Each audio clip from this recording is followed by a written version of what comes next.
It's rough out there, in the world. Some of us turn to writing for solace and inspiration. Text that helps us take in the dark and find the light. So if you are someone who wraps themselves in words to warm your heart, or maybe just looking for a little help getting through the day, week, year, join us as we talk to people about the pieces of writing they use to bolster their souls and remember their way. The good bones that remind us we can make this place beautiful.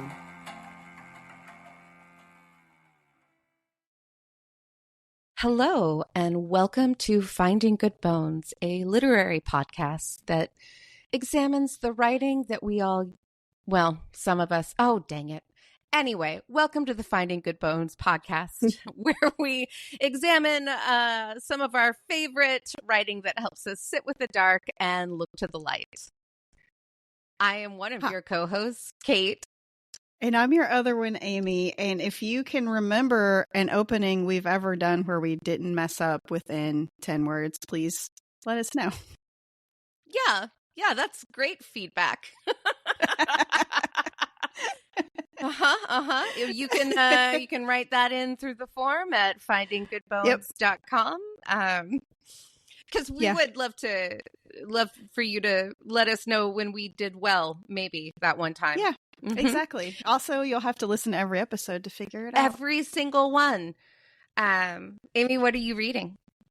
I am continuing my stress reread of one of my favorite fantasy series because I don't know when you're listening to this, but we're recording it at a stressful time.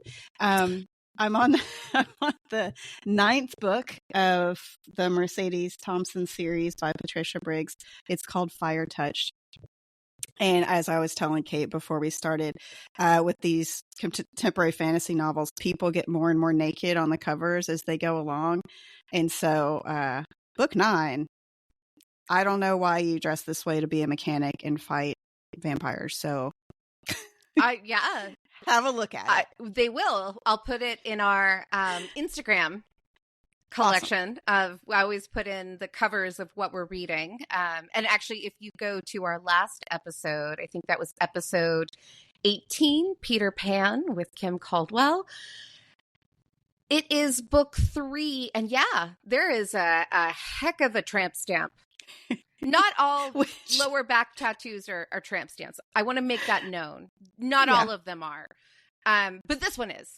And wow. It's very colorful, and the top is barely there. And she doesn't even have a tattoo there in the book. In the book? Anyway, yeah. So, Kate, what are you reading? I am reading on a very different end of the spectrum. I am reading a collection of essays called Here Now by a colleague, Michelle Suzanne Mirsky, who I have gotten to work with both on like storytelling shows that she's put on in Austin, and then she's come and done mine a couple of times. And her book just came out, and I just got my copy. And it is heartbreaking and messy and beautiful and wonderful. But it at least starts out kind of examining both where she is now, but also back to 2010 when her younger son passed, like both expectedly and unexpectedly. Yeah. And just kind of the different vignettes of her life from there. I'm probably about halfway through, and I have cried a lot. And I have wanted to go like pick my 3-year-old up from daycare and just smother her with my, like in a not, like in a just, I want to hold her really closely in a way that would make her definitely not agree to stay with me.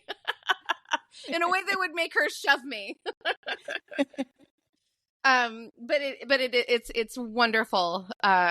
Again, a very heartbreaking and beautiful and honest and raw way.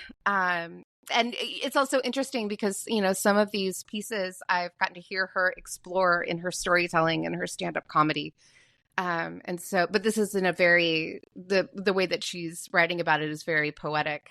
So it's also like a slightly different voice. It's her voice, but in a slightly different, Anyway, that's what I'm reading. It sounds good. It is. Yeah, it's great. Yes, sounds lovely. And sad. Yeah. Yeah. Okay. All of the things that we talk about and examine on this podcast. Yep. I'm very excited to introduce our guest today, Calandra Lindstadt.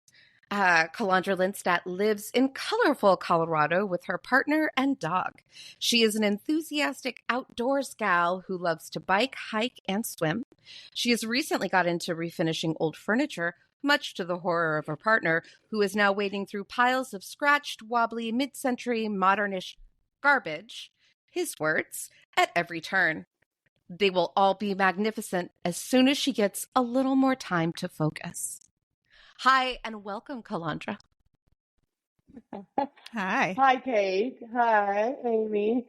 Thank you for reading that little background on me that I wrote in 3 minutes right before the show. Don't tell your other guests that that's an option. I It's not. I won't. Definitely nobody else has ever done that. And I would have never guessed that was written in 3 minutes. My goodness. High quality. High quality stuff. Hi, welcome. Is it okay? Should we call you Calandra? Is it okay to occasionally call you Callie?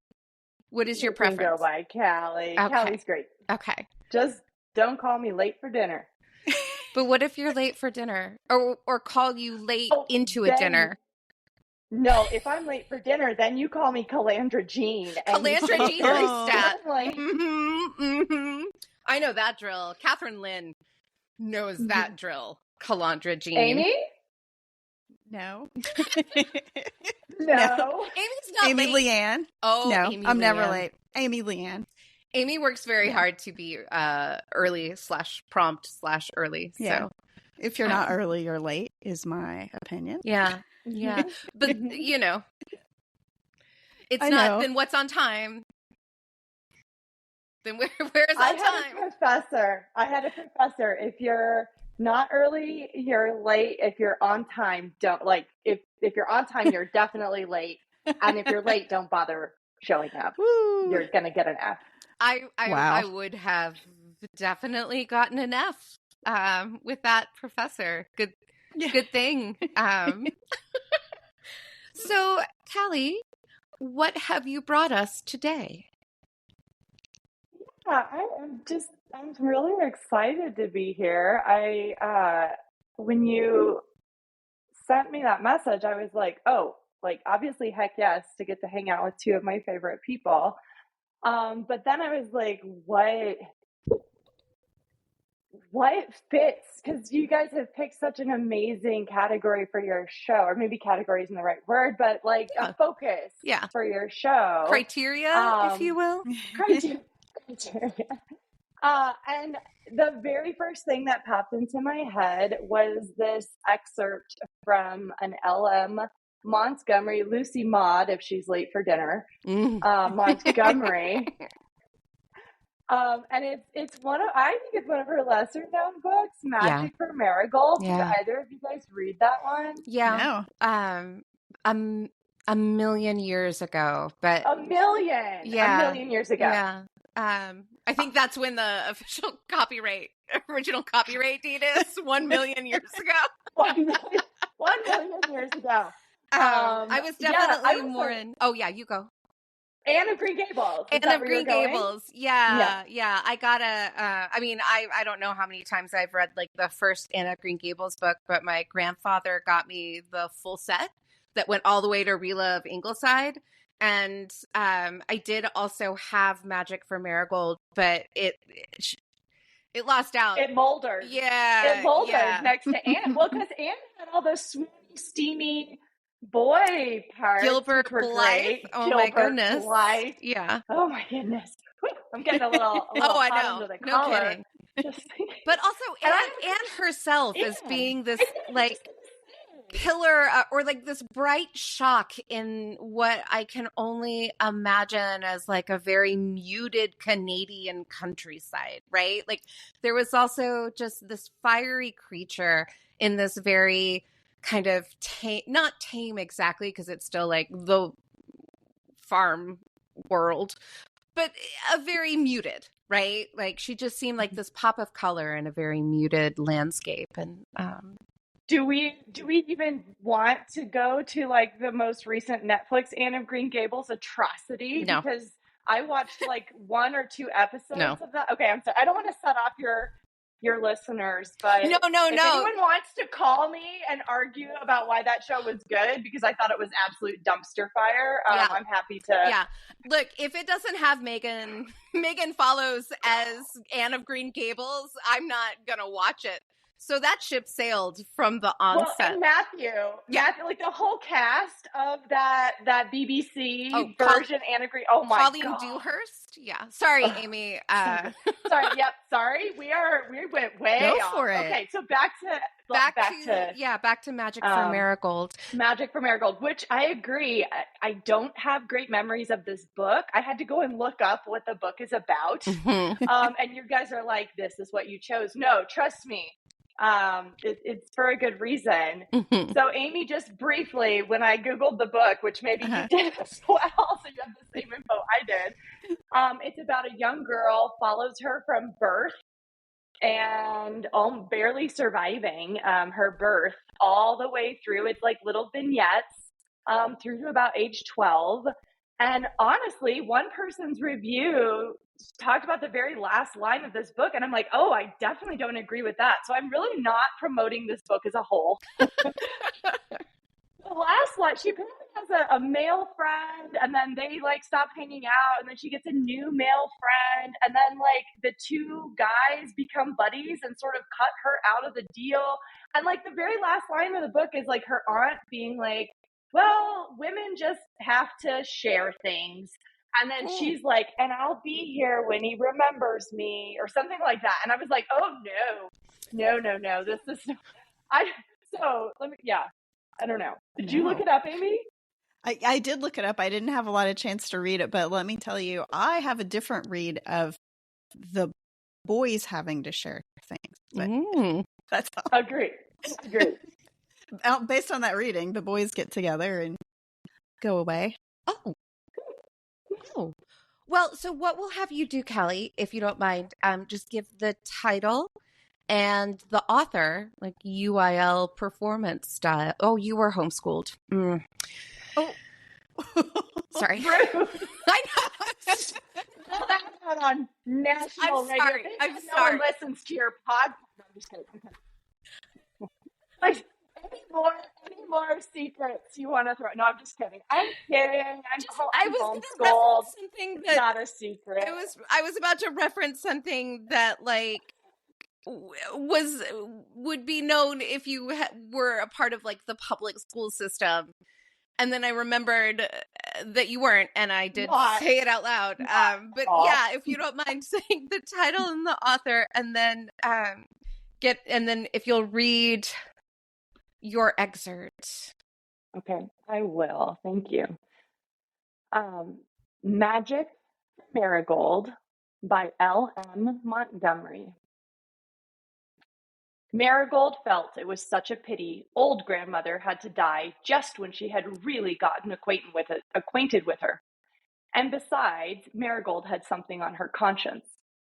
Grandmother, she whispered, I've made faces at you when you weren't looking. Old grandmother touched Marigold's little round cheek with the tip of her finger. Are you so sure I didn't see your faces? I did, often. They weren't quite as impish as the ones I made at your age. I'm glad I've lived long enough for you to remember me, little Marigold. I'm leaving off. You're beginning. Live joyously, little child. Never mind the old traditions. Traditions don't matter in a day when queens have their pictures in magazine advertisements. But play the game of life according to the rules. You might as well, because you can't cheat life in the end. And don't think too much about what people will say. For years, I wanted to do something, but I was prevented by the thought of what my cousin Evelina would say. At last, I did it. And she said, I really didn't think Edith had so much spunk in her. Do anything you want to, Marigold, as long as you can go to your looking glass afterwards and look yourself in the face. The oracle has spoken. And after all, is it any use? You'll make your own mistakes and learn from them as we all do. Now hand me my cane, child. I'm glad I came out. I haven't had a laugh for years till tonight when I thought of poor Minister Wood and the bees. Why, I've heard you laughed often, grandmother, said Marigold wonderingly. Cackling over the mistakes of poor humanity isn't laughing, said old grandmother. She rose easily to her feet and walked through the orchard, leaning very lightly on her cane. At the gate, she paused and looked back, waving a kiss to the invisible presences behind her. The moonlight made jewels of her eyes. The black scarf wound tightly round her head looked like a cap of sleek black hair. Suddenly the years were bridged. She was Edith, Edith of the gold slippers and the patty green petticoat. Before she thought, Marigold cried out, Oh, Edith, I know what you looked like now. That had the right sound, said old grandmother. You've given me a moment of youth, Marigold, and now I'm old again and tired, very tired. Help me up the steps. Can I help you undress? No, I'm not going to die in a nightdress. Old grandmother climbed on the bed and pulled the puff over her. And I'm going to smash one tradition to bits. I am not going to die in the spare room. But I am hungry. I think I'd like an egg, fried in butter. But you can't do it. Isn't that pathetic? Me wanting a fried egg on my very deathbed and not able to get it? Old grandmother chuckled again, her old satiric chuckle. The Edith of the orchard had gone back to the shadows of a lost century. Go on and bring me a glass of milk and a roll, one of Salome's rolls. She makes the best rolls in the world, and you can tell her so after I'm gone. I wouldn't give her the satisfaction of telling it as long as I'm alive. Marigold flew to the kitchen, elate with a secret purpose. She was going to fry old grandmother an egg. She had never fried an egg, but she had watched Salome do it for Lazar 100 times, and she did it beautifully. When she went back to the orchard room, she carried the gold and white circle on old grandmother's own particular plate, with one of Salome's crisp golden brown rolls. Well, of all the children, said old grandmother. She sat up against her pillows and ate her egg with a relish. It's got just the flavor it should have. You have the real Leslie touch. We always know by grace and not by law just how big a pinch to put in. Now bring Lucifer to me. I have things to tell that cat. And you must go to bed. It's 12 o'clock. Should I leave you, ma'am? Marigold took no stock in old grandmother's remarks about dying. That was just old grandmother's way of talking. Dying people didn't go roaming in orchards or eat eggs fried in butter. But perhaps she ought to stay with her till mother and young grandmother came home. Of course you must leave me. I'm all right and will be all right. There's no earthly reason why you should stay here. Turn the light low and leave the water on the table there. Marigold brought Lucifer, warm and black from his nest in the woodshed, and filled old grandmother's glass. Would you like anything more? Nothing you can get me. I'd like a drink of the dandelion wine Alec's sister Eliza used to make. Nobody could make wine like her, dead these 60 years, but I can just taste it yet, like liquid sunlight. Off with you now. Marigold left old grandmother sipping ghostly dandelion wine of the vintage of the 60s, with Lucifer purring blackly beside her. Young grandmother and mother found her there when they came in at 3 o'clock. Lucifer was asleep, but old grandmother lay very still, with a strange, wise little smile on her face, as if she had attained to the ultimate wisdom and was laughing still, but in no unkindly fashion, at all blind suppositions and perplexities.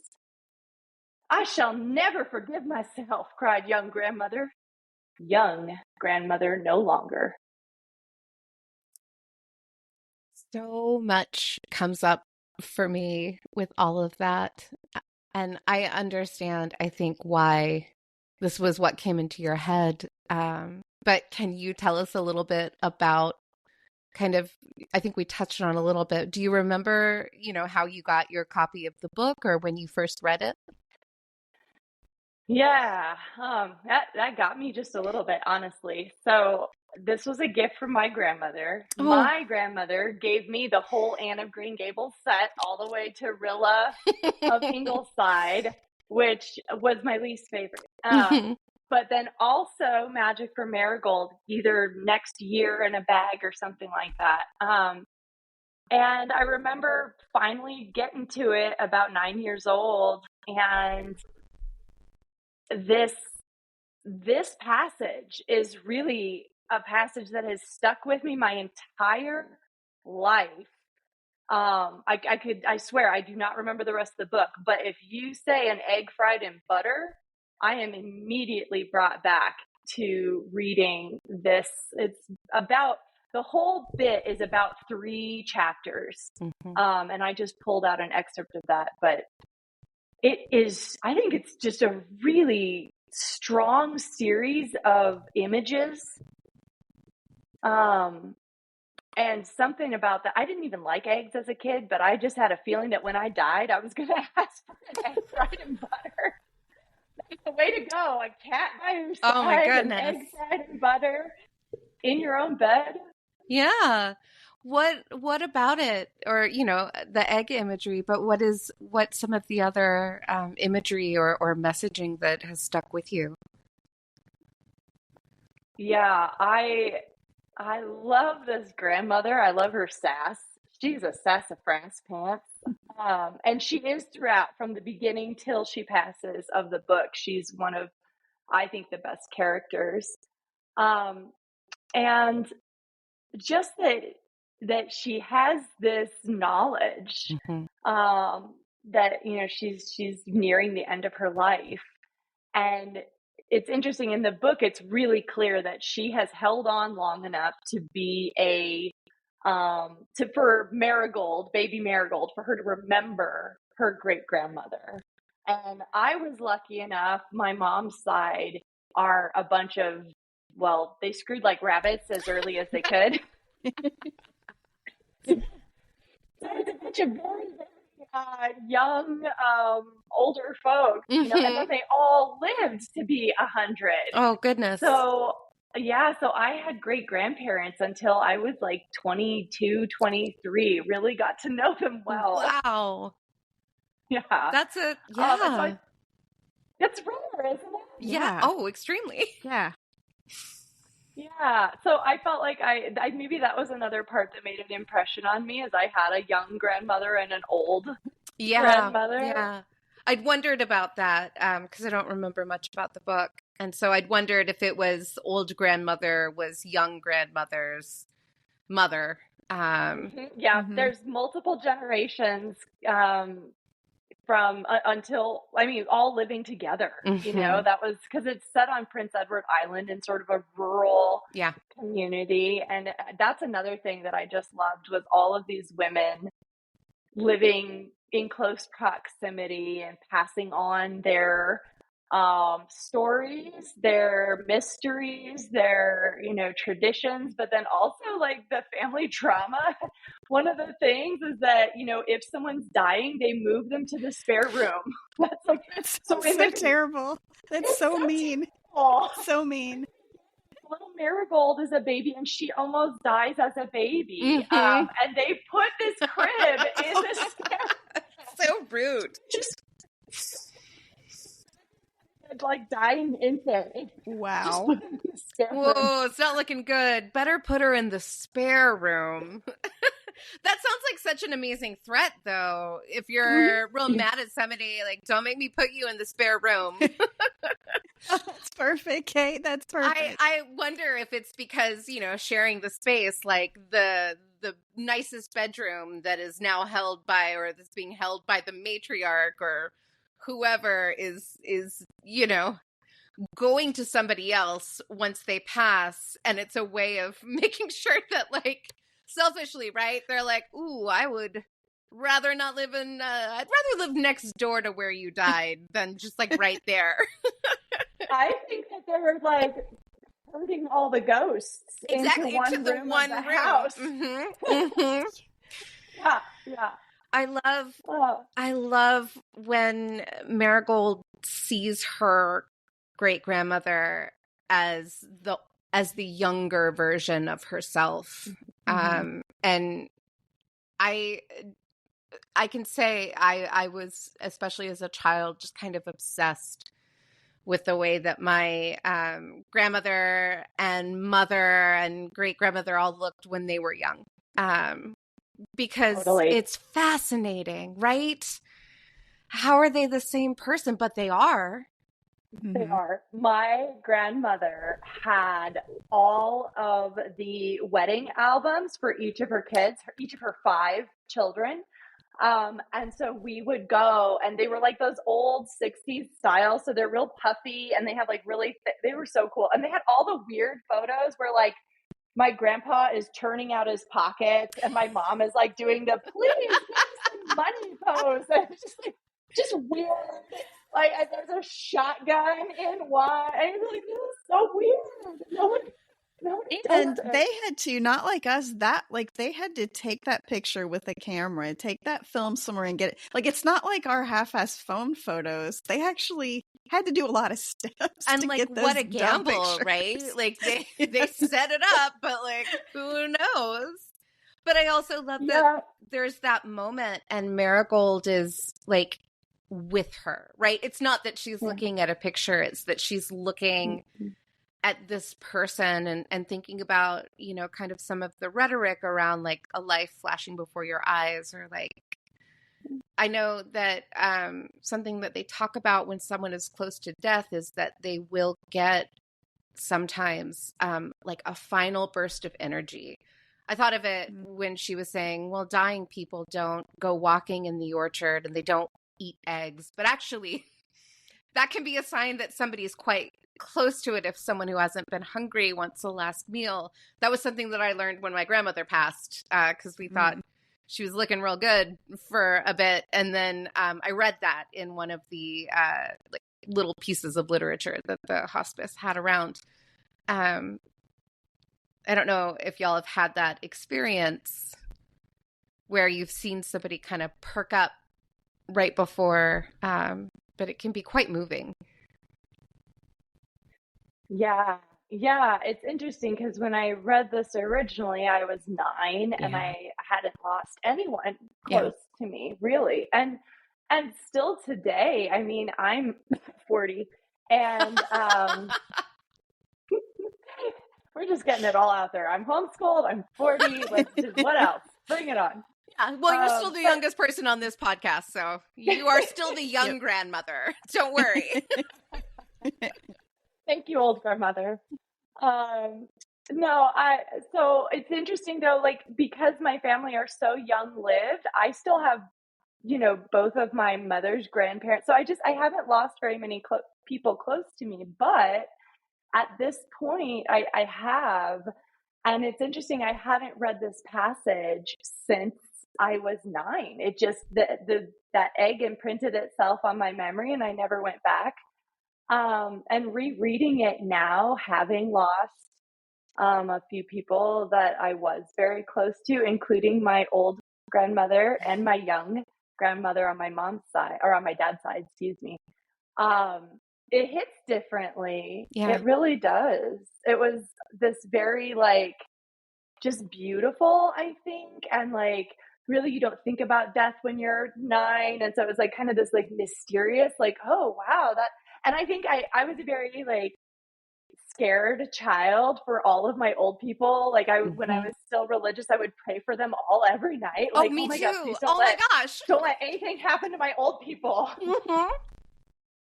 Or just don't let anything happen to my people. Like I did that. To my people. Yeah. It was really particular for my mom's mom, my grandmother on my mom's side, because she was always in sort of like precarious health. She had asthma, and so we would just really pray for that lady, and she's still going strong. She's going to outlive us all. But yeah, so rereading it now, having lost some folks, it was like, oh, wow.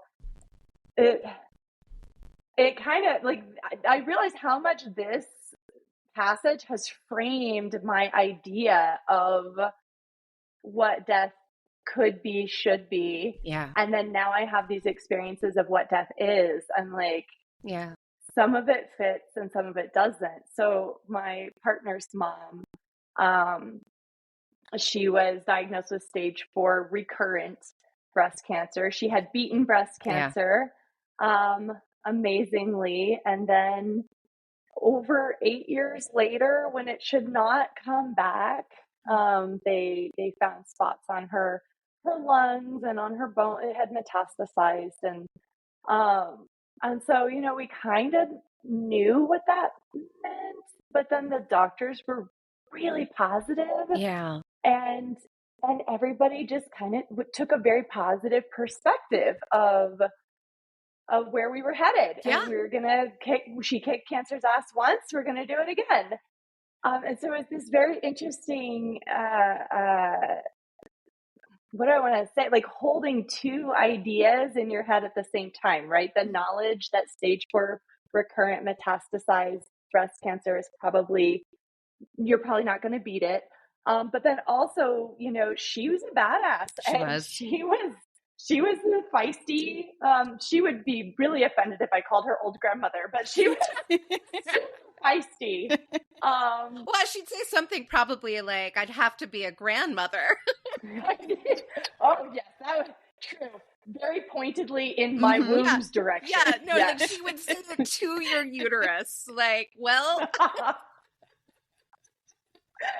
Yeah, you're exactly right. That's exactly what would have happened.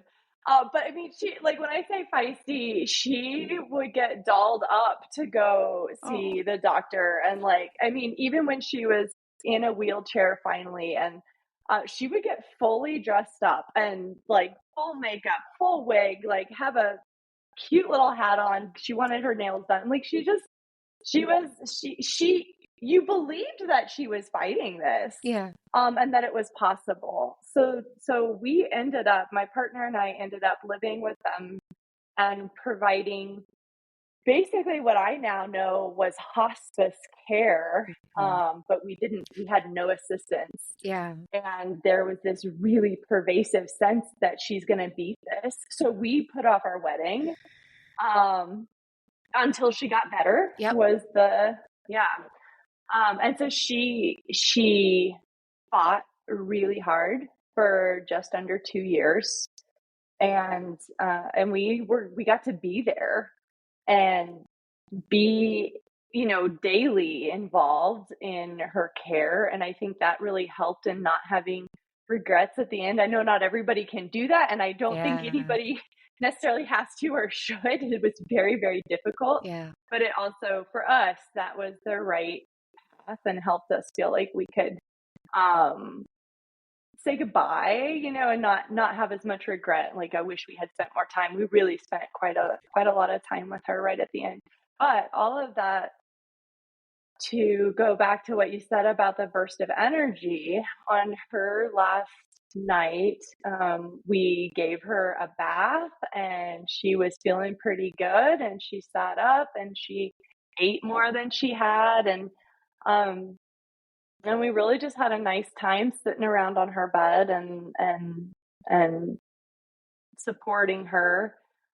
And then we all went to bed, and then at like 3 a.m, her husband, my father-in-law, woke us up, and she was going, and it was really not what you expect it to be like. You know, it was very urgent, and she had a DNR, but Hugo wanted to try to resuscitate her. And so Christian, my partner, my husband, spent the last 10 minutes with his mom giving her CPR while we waited for the ambulance to come. Yeah. And it was just so not a fried egg with butter was going to ask and if you made her. and a warm cat. Yeah. But it Um, does feel like you can look back and know that you were administering hospice care. But I remember there wasn't that acknowledgement. And I remember y'all were describing kind of where she was at. But with the, I'm trying to think of the right word, but it was still like, oh, but she's fighting it, right? yeah, And it was yeah. definitely not a thing that I wanted to say. I might have said it to you. I definitely didn't say it to Christian of like, oh, I didn't know you could. I didn't know that was an option at this point. yeah. Are you sure? Yeah. Are you sure? And I wish it had been in the hands of other people, simply because if she has a DNR in place, they are in a place where they can say, no, have this moment. That is something that really strikes me about this piece. Edith is in charge. Edith is in full control. She's also not, because she isn't in control, right? Like, she's dying, but at the same time, she has decided how she's going out. And it is not in the spare room. And like, she did get that, like, it's kind of like, ooh, Edith, did you manipulate your granddaughter or your great granddaughter into making where she's like, ugh, and I'm here with you. It's all I want. And you can't even make it for me. And the little girl's like, yes, I can. Dude, I think she gave her the gift of independence and striking out on your own in her final moments, yes. right? Yeah. In her final moments, maybe she did manipulate her a little bit. Like, I really just want that egg. Ooh, what if I had a fried egg right now? At least she wasn't like, I want a Big Mac. Get yourself to McDonald's. But I think maybe it was a little bit of manipulation, and maybe that was a gift of like, you're 6 years old now. I can't be here to always be looking out for you. You got to figure out how to do some of these things. Well, at least to make the choices. Are you going to be the little girl who goes for it anyway and makes a fried egg beautifully? Yeah. Or are you just going to bring me a buttered roll on my last day? Are you going to be are you going to be the little girl who lets me die without what I want? No, but she gives her so much along those lines, right? Like up in the previous passage, right? Where she's like, don't think too much about what people will say. And like, I wanted to do a thing, and I was worried about, what is it, Eveline? My cousin Eveline was gonna say, cousin Evelina, that judgmental cow. Yeah. Oh, I imagine her actually is very beautiful. Like a snobby, mean, very beautiful cousin that's like, I'm judging you. And but that she's giving her these specific things, right? And not just telling it to her, but also showing it to her in this moment by making these choices and showing her that even in a situation where she doesn't, like, at the end of it, right, she is succumbing to death, but she is going out on her own terms. And I think that that's really, really beautiful. And I can't tell in this passage if the other women in Marigold's life are going to be able to give her a lesson like that. Well, and rereading it was so interesting. I think those lessons hit me, but didn't, you know what I mean? It was like, oh, 9-year-old Callie read this and probably read it the same way that 6-year-old Marigold took it. And then you think, did 6-year-old Marigold come back and sort of reassess these lessons? I know that they had an impact on me. Yeah. The idea that you're living for yourself, you really just have one shot at this. So you may as well live it for you and not for other people on your own terms. Yeah. I also really love the line, as she's kind of slipped back from this younger version of herself, into, old grandmother chuckled again, her old satiric chuckle. The Edith of the orchard had gone back to the shadows of a lost century. Ugh. That's going to be us, friends, because we straddle 2 centuries, right?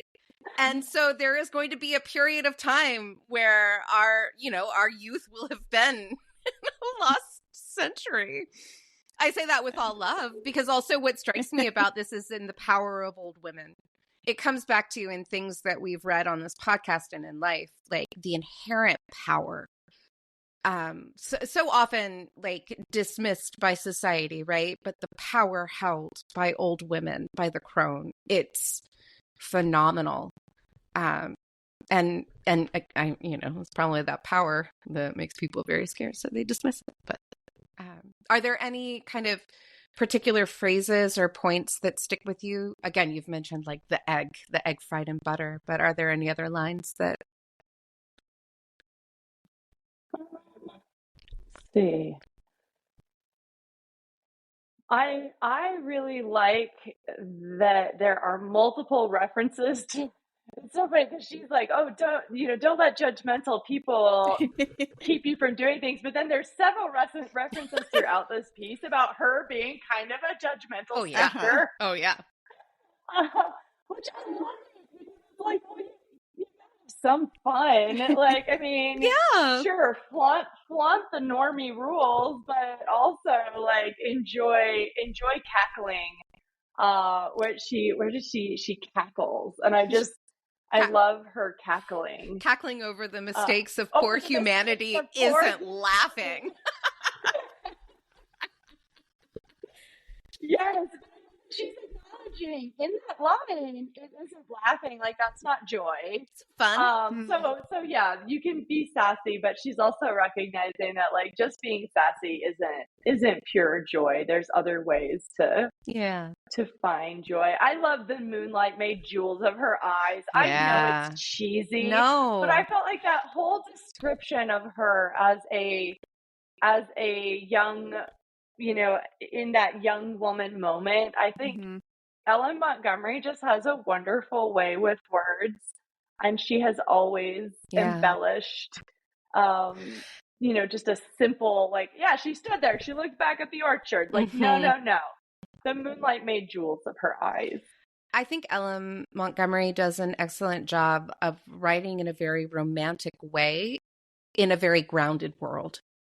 This is rural Canada, generally rural Prince Edward Island, and most of these characters are common sense, but again there are these flashes of just incredibly romantic, and I don't mean necessarily like sexually romantic, right, but like like romanticized, right? Romanticizing, exactly. Like the way a young girl's thoughts, or young boys, right? But the way that young people's like fanciful, right? Like it's all very grounded, and then there are these moments of just absolute whimsy and fancy that. But they're not sticky. There's like this syrupy. I can't do syrupy, flowery. No. Her language is still like so precise and so sharp, and it doesn't, just travel and meander.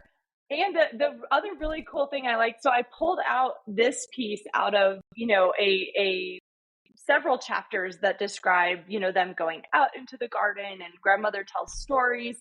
But I love the way that you can really take almost any section of Ellen Montgomery and it can stand on its own because she is such a strong writer. So there's the point where she was Edith of the gold slippers and the patty green petticoat. Like, you don't even need to have read the story up above where old grandmother is talking about her, youthful days to fully be brought back into a world where this 99-year-old woman was young and dancing and proud of a bright green flick of petticoat and some slippers that she got. Like, the whole story unfolds for you from one sentence. Yeah, and I love that about I had her. a feeling that that was a reference to something that we didn't have, but at the same time, it told me everything that I needed to know about grandmother and that moment. Mm-hmm. Mm-hmm. Yeah. I just love that about her writing. And I feel like when she's at her best, Ellen Montgomery is just unparalleled in richness. Mm-hmm. Yeah, especially like the internal life. I think the internal life of young Her characters. young girls, but also like their taking in of the people around them. And so, I don't get old grandmother's point of view, but I know so much about her. And I love the closing line of young grandmother no longer. Mm-hmm. Where there's this passing, this is a multi-generational family living together, and titles and places change. Mm-hmm. So I guess. Yeah, I think through the rest of the book, they start referring to her just as grandmother. But it feels it's so funny because I think this is almost halfway through, and it feels pointed every time they call her just grandmother. Yeah. And that must have been a reminder for the whole family every time that, your old grandmother is not with us anymore. You're just grandmother. In all fairness, though, I do think grandmother got to move into that better room. So the fancy. Well, Callie, thank you so much for joining us. Thank you. I think that's a podcast. That is a podcast. That's a wrap. Yeah, yeah. But what a beautiful and just kind of the best. Especially, whenever this gets published, we have just celebrated All Saints Day, right? And or the Day of the Dead, or whatever. But we have just kind of had that moment of remembering our past people, and I think that this fits in purely serendipitously, but with those feelings that happen in fall and around this time. So thank you for bringing this wonderful piece. Yeah, thank you guys, honestly, for the opportunity to go back to this piece. It was really interesting to reread it. Yeah. And it holds up, and it's still, it's a banger. It is. It's an absolute banger. So we have a Good Bones recommendation. We do? Do we have time for that? I think we do. We're okay. So the request came in from Anne. Okay. She has asked, I didn't expect the complicated feelings of motherhood. Yeah. You have this new creature that you love so much, but I thought that's all I would feel. I would be overwhelmed with love and fatigue. But I also felt loss of my old life filled with all this freedom I wasn't fully aware of. I didn't know that I was going to mourn my old life. Then there are also the feelings of guilt over the fact that your feelings about motherhood are complicated. You're so tired and stressed, and you're just kind of waiting for your kids' bedtime to relax. But you also know this will all go away so quickly, and you want to enjoy it more because you'll look back and miss this too. Maybe the problem is always missing what's previous. So I think that she would like some reading recommendations. I have one. Okay. It is actually a book that I talked about earlier on this podcast in the What Are We Reading section. It is called Night Bitch. I think that every person should read this, especially mothers, recent mothers, not recent mothers, and fathers. Everybody should read it. It is very much an exploration of recent motherhood, with that lens of an artist who is no longer able to, or hasn't been accessing that part of herself, and the process that she goes through to begin to reconcile the older parts of herself with the now of herself, and then also shifting the now into something that works for her. Rachel Yoder, I think, is the author of that, but that is my recommendation. It's a good one. Yeah. That's a good one. Okay, so mine is not a book. Mine is a song. Yeah. I could actually, anything anybody ever asks what to read or listen to, it's going to be a Jason Isbell song. Oh, so, sure. So I want you to go listen and to the song called Letting You Go by Jason Isbell.